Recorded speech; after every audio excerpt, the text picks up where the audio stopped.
Беше смешно мало, искрено ти кажам. Деца млади дури првиот пат со нарамчиња блузи се сликаја, селфи правеа. Не знам, не. За струга не е, она мислам. За нас, пошто ние сме во струга од кога. Стварно невообичаена работа. Најголема глупост. Зошто? Зашто така? Зашто нигде го нема тоа. Имат и такви мислења и такви. За оние што мислат дека е во ред, нека е во ред. За оние што мислат дека не е во ред, различни луѓе, различни мислења.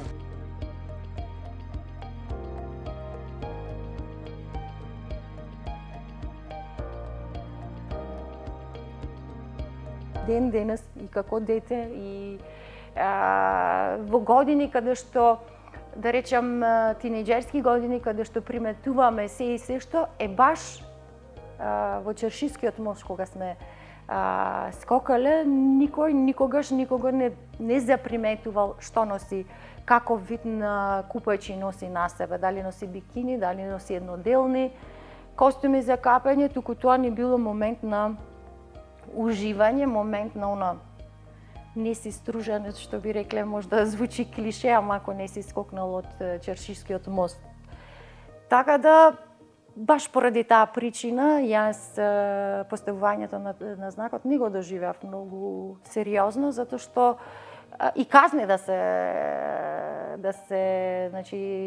се санкционира, јас мислам дека пак стружени ќе скокаат на Чершискиот мост. За волја на вистината и не видовме некое спроведување на таа забрана. Дури на социјалните мрежи можеа да се видат некои такви герила акции на децата кои што практично голи се сликаа со самиот знак.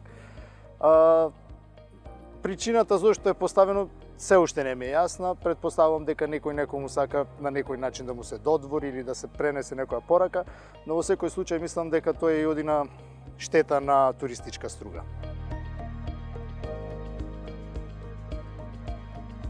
Првично, можеби реакцијата беше чудна за сите нас кога го слушнавме нештово, ама ако се земе во предвид дека еден Дубровник има исто забрана за шетање по купачи и разголени на Страдун, мислам дека апсолутно не би требале ние да сме ништо поразлични од тоа. Можеби струга не е Дубровник, ама тенденцијава во туризмот секако на сите ни е таа.